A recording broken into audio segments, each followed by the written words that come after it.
Olá, é um prazer estarmos juntos novamente. Começa agora o programa A Vida em Foco.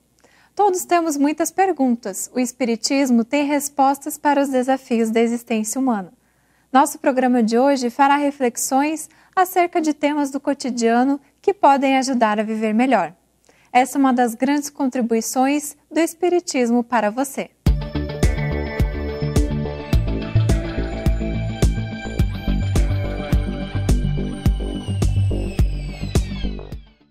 Existem certas obras literárias que projetam seu autor aos mais altos cimos da literatura. Outras existem que passam desapercebidas e, por isso, autor e conteúdo nada significam. Há obras que mesmo seu autor ou autores conhecidos demarcam o tempo e modificam vidas, sociedades, a própria história. O Livro dos Espíritos é uma destas obras. Ditada pelo mundo espiritual, por determinação e supervisão direta de Cristo, ele chega à humanidade para falar da vida além da vida, do mundo espiritual e suas relações com o mundo corporal. Vem nos ensinar a condição em que vivem os espíritos e muitas outras questões. Na entrevista de hoje, teremos a oportunidade de homenagear o Livro dos Espíritos, obra angular da doutrina espírita. A Vida em Foco traz também curiosidades, crônica, o Espiritismo esclarece e, para fechar o encontro, Haroldo Dutra Dias no quadro Pérolas do Evangelho. Você é nosso convidado. Fique conosco. Confira agora a crônica da semana. Olá. Os Espíritos informaram a Allan Kardec, no Livro dos Espíritos, publicado no ano de 1857 em Paris, que o desgosto pela vida, que toma conta de algumas pessoas, sem um motivo aparente, tem basicamente três causas principais: a ociosidade, a saciedade e a falta de fé. É sobre um aspecto da fé que gostaria de falar hoje. José Xavier, o irmão de Chico Xavier, que foi por muito tempo seu orientador e dirigia as reuniões do Centro Espírita em que participavam, um dia adoeceu gravemente e, sob a surpresa de seus familiares, desencarnou, morreu, deixando ao irmão a tarefa de amparar a sua família. Dias depois, Chico Xavier verifica que José lhe deixou também uma dívida, pois esqueceu de pagar a conta de luz na importância de 11 cruzeiros. Isto era muito para o pobre médium, pois no final de cada mês nada lhe sobrava do ordenado de funcionário público. Além do mais, Chico usava parte de seu pequeno salário para atender quantos buscavam diariamente seu auxílio às portas do Centro Espírita na pequena cidade de Pedro Leopoldo, em Minas Gerais. Pensativo, sentou-se na soleira da porta de sua casinha rústica e abençoada. Neste momento, Emmanuel, o espírito que lhe acompanhou por mais de 70 anos, aparece para ele e lhe diz: não se aborreça, confie e espere. Horas depois, alguém lhe bate à porta. Chico vai ver. Era um senhor da roça. O senhor é seu Chico Xavier? Sim, às suas ordens, meu irmão. Soube que seu irmão José morreu. Vim aqui pagar-lhe por causa de uma bainha de faca que ele me fez há tempos. E aqui está o valor combinado. Chico agradeceu-lhe e, ficando sozinho, abriu o envelope. Dentro estavam 11 cruzeiros, a quantia exata para pagar a luz. Sorriu, descansado, livre de um peso, e concluiu: que bela lição ganhei. Muitas vezes nos deparamos com coincidências no dia a dia. As coincidências são a presença discreta de Deus em nossas vidas. Exercite mais a sua fé. A Vida em Foco está só começando. Fique conosco. Fique agora com a entrevista e o tema: o Livro dos Espíritos.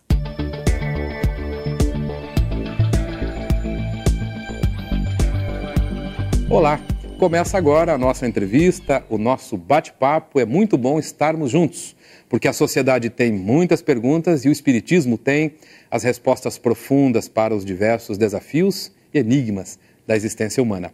Conosco aqui hoje, com muita alegria para o nosso coração, Cosme Massi. Muito obrigado. Seja muito bem-vindo, Cosme. Muito obrigado. É a sua primeira, espero que sejam várias vezes ainda. Cosme Massi é graduado em Física pela Universidade Federal do Rio de Janeiro, mestre e doutor em Lógica pela Unicamp. Espírita desde os 13, 14 anos, quando começou a fazer palestras. Eu não vou revelar a sua idade, mas faz mais de 40 anos que você é espírita, Cosme. Ele é presidente do conselho da Hopper, uma empresa de consultoria na área de educação, e fundador do Instituto de Pesquisas Espíritas Allan Kardec.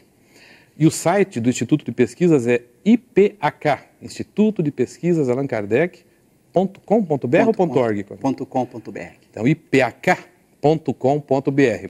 Lá você vai poder ter acesso a pesquisas das obras, pesquisas, conclusões, ilações, reflexões, né? Sobre as obras de Kardec. Sobre as obras de Kardec, incluindo a Revista Espírita, né? Que é uma... Todos os volumes da revista, tanto em português quanto em francês. Oh. Para aquele que quer comparar as traduções, pode acessar diretamente o francês. E recentemente criou também a Nobiltá, que é uma editora. E nela, né, Cosme, você estava me falando nos bastidores, vocês tentam fazer aí um trabalho especial. Exatamente. Né? A gente está divulgando uma série chamada Compreender Kardec, com DVDs e com livros de minha autoria, ajudando o leitor a estudar as obras de Allan Kardec. Ok. Então, assim, sem mais delongas, vamos aproveitar do seu conhecimento. Nós estamos no mês de abril e fazemos esse mês uma homenagem ao Livro dos Espíritos. Eu quero começar perguntando para você, Cosme, qual é a importância de o Livro dos Espíritos para o Espiritismo? Muito importante a sua pergunta, porque talvez as pessoas não saibam, mas o Espiritismo nasceu com esta obra. Inclusive a própria palavra Espiritismo. Não existia essa palavra em nenhum dicionário antes de Kardec criá-la. E Kardec criou essa palavra em 18 de abril de 1857, quando ele publicou a primeira edição de O Livro dos Espíritos. Então aí surgiu a palavra, ele cria a palavra e diz: a doutrina, a ciência, a filosofia que o livro vai apresentar chama-se Espiritismo. Então o Espiritismo não existiu antes de 1857, antes do dia 18 de abril. Muito bem. Então, Cosme, e fora isso, o que mais se pode falar sobre essa obra? Você, como mestre e doutor em lógica, considera que essa obra é um sistema lógico perfeito? Como é que você vê? Na verdade, é a grande obra de Allan Kardec. E ela mesmo vai dar origem às outras obras fundamentais. Como a gente sabe, Kardec escreveu, em termos de livros, além dos 12 volumes da Revista Espírita, que é um volume considerável, ele também escreveu os chamados 5 livros fundamentais do Espiritismo, que foi o Livro dos Espíritos e outras 4 obras. Cada uma dessas 4 obras vai nascer de O Livro dos Espíritos. Por exemplo, o Livro dos Espíritos foi dividido em 4 partes. A primeira parte vai ser desenvolvida na obra Gênese, que ele publicou em 1868. A última? A última obra, ele trata da primeira parte, porque a primeira parte é aquela que trata das origens. Ela se chama das causas primeiras ou primárias. É ali que Allan Kardec trata de Deus, do Espírito e da matéria, de como surgiu tudo. Então, por isso, a obra Gênese, cuja palavra Gênese significa também tratar da origem. Por isso, a ligação entre a primeira parte do Livro dos Espíritos e a obra Gênese de 68. Então, fale mais sobre o Livro dos Espíritos para nós. Então, veja, a segunda parte, que é intitulada Do Mundo Espírita ou Mundo dos Espíritos, que Kardec vai fazer ali o estudo mais completo acerca dos espíritos e suas relações com o mundo corporal, ele vai desenvolver na obra O Livro dos Médiuns, em 1861.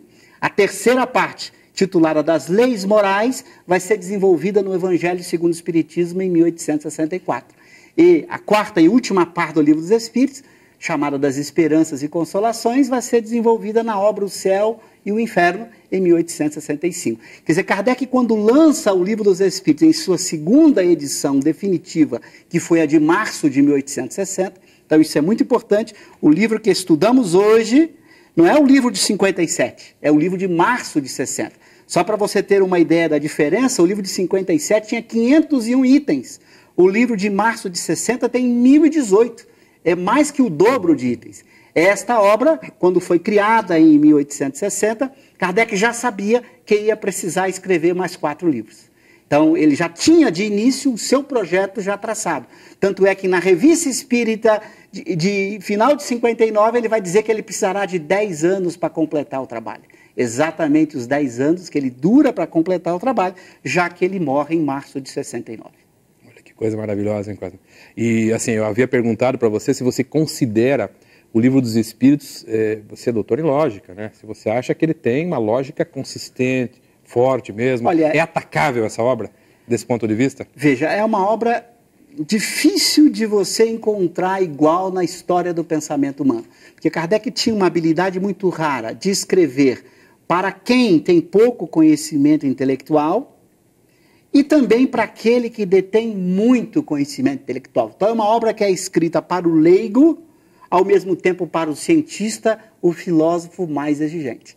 Então veja, esta habilidade de escrever simples com profundidade é muito rara, só grandes escritores têm essa habilidade. Então Kardec está no rol dos grandes escritores franceses. Eu diria comparável a um Michel Montaigne, que é considerado uma das obras-primas da literatura francesa, ou um René Descartes. A habilidade de escrever simples com profundidade, num sistema tão lógico, tão coerente, tão consistente, que há 40 anos me debruço sobre esta obra. Até hoje não encontrei nenhuma inconsistência. Às vezes recebo de ouvintes, de leitores que nos acompanham, mostrando inconsistência. Eu vou verificar, a inconsistência está na tradução, não no original francês. Então há muitos erros de tradução, o que é natural, porque o tradutor interpreta sempre para traduzir. Então às vezes ele comete cochilos que podem gerar inconsistência. Mas quando vou consultar o original francês, percebo que aquela inconsistência não existia na obra. Kardec é um exemplo do que é um sistema logicamente consistente, sem que haja nenhuma inconsistência. Até hoje, durante esses 40 anos que investigo essa obra, nunca recebi nenhum relato de uma inconsistência nessa obra monumental. Ela que, além de ter esse caráter de consistência lógica, ela abarca todos os conteúdos possíveis, pelo menos em seus princípios gerais, de uma boa ciência sobre o espírito. Eu diria que é uma ciência muito bem construída. Muito bem. Depois do intervalo, né, que eu espero que seja rápido, nós vamos falar um pouquinho sobre alguns aspectos. Vamos entrar um pouquinho mais na obra para falar deles, né? Ok? Fazemos o nosso intervalo. Fique conosco. Iremos para um breve intervalo e logo voltaremos com a entrevista. Não saia daí.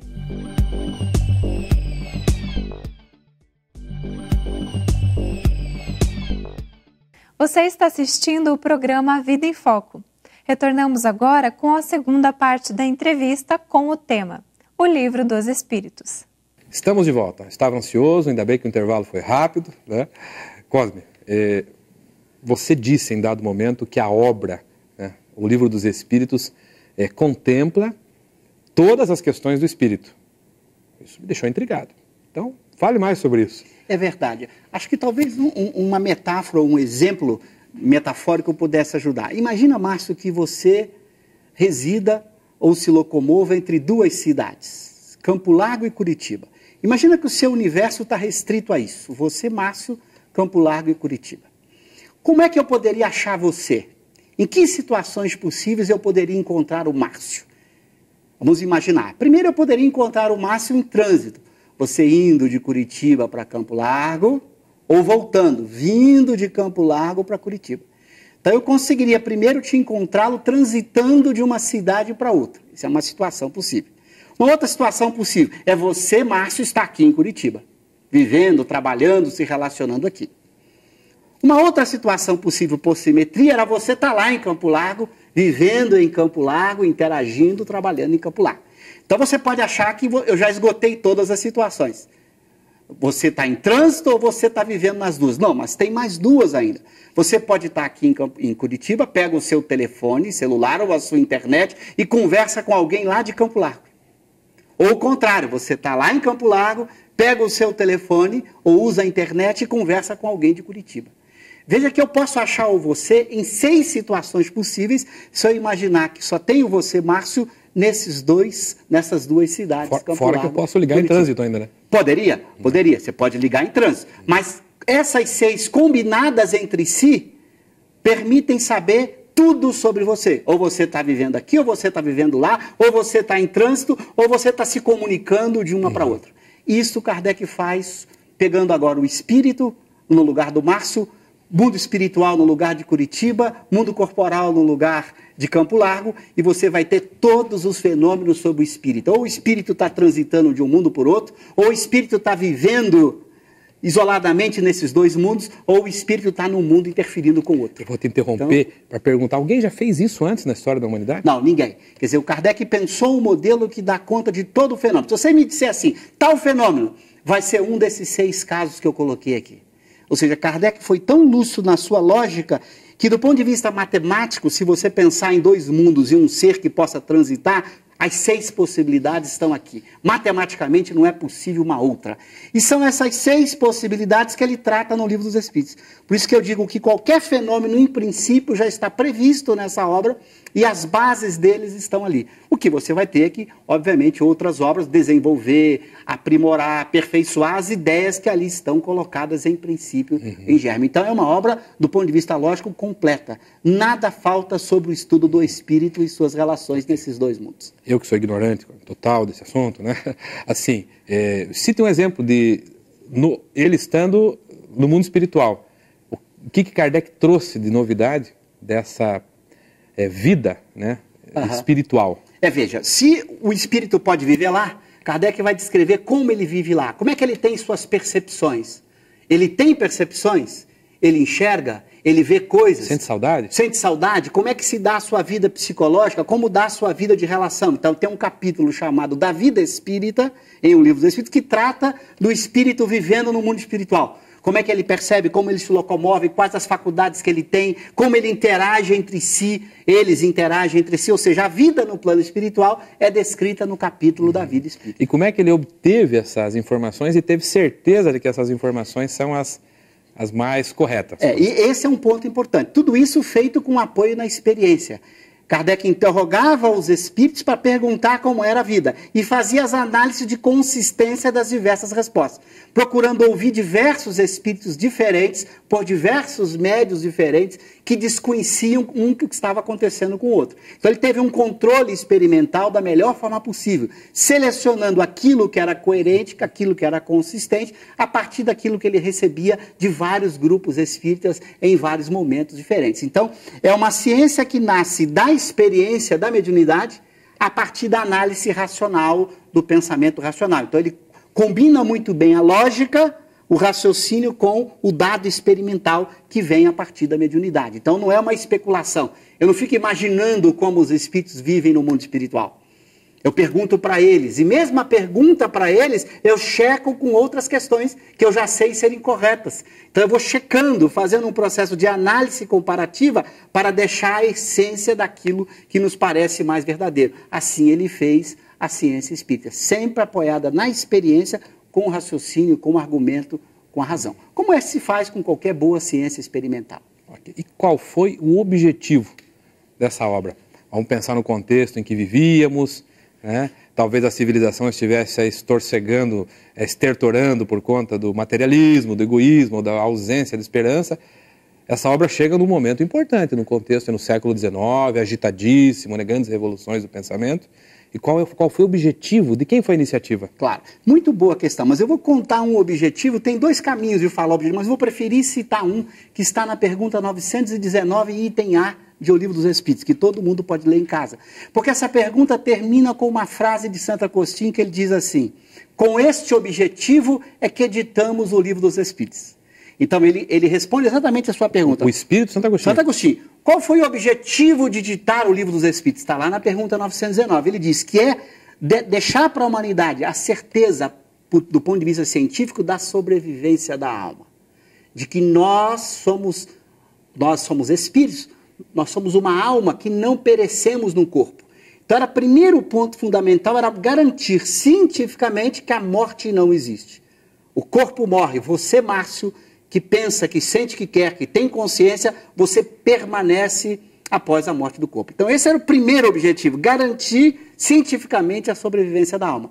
Porque o tema sobrevivência da alma era tratado apenas de forma especulativa, todo mundo ficava imaginando. Não era tratado por uma ciência, era tratado ou na metafísica, dentro da filosofia, ou nas religiões, a partir do chamado critério de autoridade. Era uma autoridade que dizia, agora não, agora você tem um critério científico, uma metodologia científica. Então vai dizer Santo Agostinho, na pergunta, vou repetir, 919A, que é este o objetivo fundamental, garantir para a humanidade a certeza de que a vida continua. Agora, Márcio, pensa bem, se a vida continua, a responsabilidade de cada um muda consideravelmente. Então, Cosme, eu deixo você, nesses 40 segundos que restam, para fazer as suas considerações finais. Então, depois de fazer essa consideração de que o objetivo maior é exatamente a continuidade da vida, Santo Agostinho fala da implicação ética disso. Quer dizer, esta continuidade será feliz para você ou infeliz de acordo com sua conduta ética, com aquilo que você faz moralmente, com as virtudes que você cultiva. São as virtudes a moeda que vai permitir você acessar na vida futura um ambiente melhor, uma felicidade maior. As virtudes constituem a essência daquilo que garante a felicidade do espírito. Então você tem certeza que a vida continua e tem certeza que a felicidade lá depende das virtudes que você alcançou. Cosme, é com o coração cheio de gratidão, né, que eu gostaria de registrar aqui, né, a nossa alegria em receber você, falando com tanta empolgação, com tanto entusiasmo nessa obra maravilhosa, extraordinária que é o Livro dos Espíritos. Eu que agradeço. Muito obrigado. Fique conosco, o programa ainda continua com o quadro Espiritismo Esclarece. Confira agora o quadro O Espiritismo Esclarece.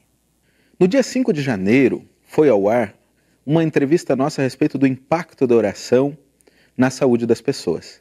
E, para tentar desenvolver um pouco mais o assunto, chegou-nos uma pergunta sobre: e sobre a vida dos outros? Será que tem algum efeito nós orarmos pelas outras pessoas? Essa é uma pergunta que nós podemos nos fazer frequentemente. Uma mãe que tem o seu filho doente, pode com efeito orar pela recuperação da saúde do seu filho? Aquele marido ou esposa, cônjuge, que tem o seu cônjuge fazendo escolhas equivocadas na vida, tem algum valor orar por ele? Podemos ir além nessa pergunta que nos foi enviada e pensar até: e aquelas pessoas que já morreram? Tem algum valor orarmos por ela? Fomos buscar essas respostas no Livro dos Espíritos. E Kardec fez exatamente essa pergunta: se nós podemos, com algum efeito, orar por outra pessoa. O próprio Allan Kardec faz um comentário à resposta da questão, dizendo que é natural a lei dos fluidos. Todos nós estamos envolvidos por fluidos espirituais. É como se fôssemos peixes mergulhados no oceano. E quando nós lançamos os nossos pensamentos positivos na direção das outras pessoas, é claro que eles as alcançam. Só que eu achei muito interessante que os espíritos foram além na sua abordagem a respeito do assunto. Ele diz que quando nós oramos, nós sempre atraímos para nós outros espíritos interessados em ajudar. Então, quando nós estamos orando pelo bem-estar dos outros, nunca desdenhemos do fato de que podem chegar a nós as intuições a respeito do que nós podemos fazer. E que talvez não seja suficiente nós nos colocarmos na oração e esperar que a providência faça o todo o demais. Então, se você tem alguém que precisa da tua ajuda, pelo qual você pode orar, ore sim, ore muito por ele. A energia positiva que você está enviando sempre vai ser um refrigério pelas outras pessoas. Isso nos garante os espíritos. Mas não esqueça também o fato de que chegará a você a ideia do que fazer, como se portar e como você mesmo pode ser um agente da providência divina no socorro daquela pessoa. Então, ao orar pelos outros, nós podemos sim fazer muito por eles, mas não nos esqueçamos que também materialmente seremos convidados a dar o nosso contributo e ir ao socorro daqueles pelos quais nos compadecemos e desejamos orar. Oremos sempre, oremos mais e oremos bem. Acompanhe conosco Pérolas do Evangelho com Haroldo Dutra Dias. Olá pessoal, hoje em mais um programa Pérolas do Evangelho, vamos tentar entender um pouco sobre o significado da cidade de Jerusalém. Yerushalayim, ou Cidade da Paz. O nome dessa cidade vem de um encontro muito interessante. Em Gênesis, quando Abraão se encontra com um rei Melquisedeque, ou o rei da justiça, o rei da paz, em uma cidade que depois, pela tradição, se torna a cidade de Jerusalém. É nesta cidade que ocorrem os principais acontecimentos bíblicos do povo hebreu. É nessa cidade também que Jesus traz profundos ensinamentos e onde também ocorrem eventos de magna importância para o Evangelho. É preciso entender que no conceito religioso, toda pessoa, não importa de onde ela saia, quando ela se dirige para Jerusalém, ela está sempre subindo. Vou tentar explicar. Não importa a altura em que Jerusalém está geograficamente falando. Ir até Jerusalém representa uma subida considerada por eles subida espiritual. Quem sai de qualquer lugar, pode ser do pico do Himalaia, se for para Jerusalém, eles entendiam que essa pessoa estava subindo. Por que isso? Porque quando Deus ordena a Moisés que construa um templo, ele diz assim: construam para mim um templo, e eu habitarei no meio deles. Habitar no meio deles significava que a presença divina estaria rodeando o templo construído na cidade de Jerusalém. Portanto, subir até Jerusalém significava ir diante da presença de Deus para ver e para ser visto por Deus. Por essa razão, nas prescrições religiosas de Moisés, todo homem deveria, pelo menos, 3 vezes ao ano se dirigir à cidade de Jerusalém. Uma delas na festa da Páscoa, a outra na festa de Pentecostes e pela terceira vez na festa das tendas. Por essa razão, na ocasião dessas 3 grandes festas, Jerusalém recebia um contingente enorme de pessoas. Ficava superlotada. Em torno de 1,5 milhão de pessoas acorriam a Jerusalém para a celebração dessas 3 festas, acreditando que lá, ao subir o monte, elas veriam a presença de Deus e seriam vistas por Deus. Claro que não no sentido da visão física, mas no sentido da visão espiritual, experimentar a presença de Deus. E toda vez que se referia a essa peregrinação, eles imaginavam uma grande subida. Por essa razão, quando Jesus conta a parábola do bom samaritano, ele diz assim: descia um homem de Jerusalém para Jericó, provavelmente voltando de uma dessas grandes festas, e toda pessoa que se afasta, que sai de Jerusalém, está descendo, porque está saindo dos interesses divinos, espirituais, religiosos, para voltar ao seu cotidiano, aos seus afazeres domésticos. Subir e descer, eis a peregrinação. Nosso programa está chegando ao fim. Ajude a produzir os próximos programas. Mande as suas sugestões para contato@vidaemfoco.com.br. Curta e compartilhe a página no Facebook, A Vida em Foco. Acesse o nosso site www.avidaemfoco.com.br. Lá você vai encontrar todas as edições dos programas anteriores. Muito obrigada pela sua companhia. Uma ótima semana!